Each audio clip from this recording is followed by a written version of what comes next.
Let's talk about distance. There are lots of things that make up distance in the golf swing.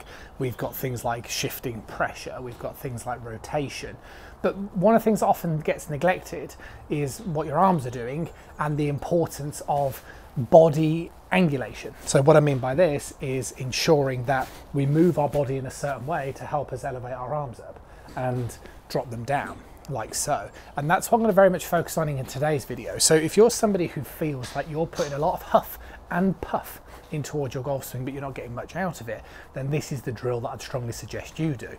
What I'm going to do, I'm going to hit a couple of shots here on the flight scope, and I'm going to stand in two ways. I'm going to stand with a very narrow stance. My feet are going to be very, very close together, and I'm also going to drop my right foot back quite considerably. And what this will do is this will kind of still means I can shift and I can still move and I can still do a bit of rotation, but it limits it, right? And the whole point of doing this little exercise is because it will highlight more the importance of the feeling of lifting my arms up, and in particularly throwing my arms down, and generating and using your arms in the golf swing and getting the feeling of moving them up and down is a massive contributor to speed, and it's the area that most amateur golfers really neglect. So if I hit a couple of shots here with my feet like so, now I'm going to struggle to stabilize that club in the through swing. So the likelihood is, as I hit a couple of shots, they're all likely to go to the left. I'd be surprised if they don't, unless I end up hitting it with an open face. But the point that you can kind of see here is I'm really just trying to focus my attention on not trying to jump up and do anything like that. I'm just lifting my arms up and then allowing them to plow in towards the floor like so. Okay, and those are 3 shots. And what we'll see is the distance of those as it comes up onto the screen.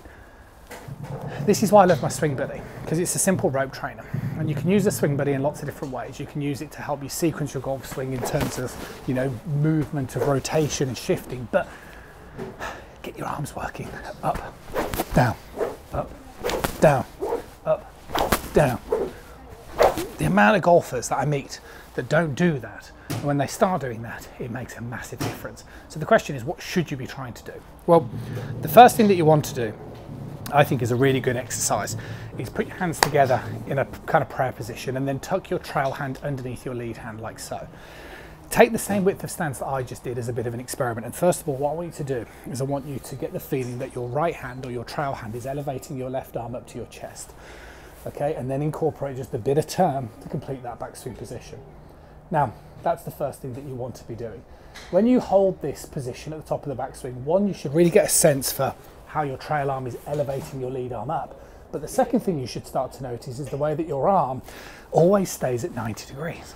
And the reason for this is because if this arm bends more, then this arm would go all limp. So what I'm doing here is a couple of movements, and this is what we need to be aware of. The first one is I'm using my trail hand to lift my lead arm up.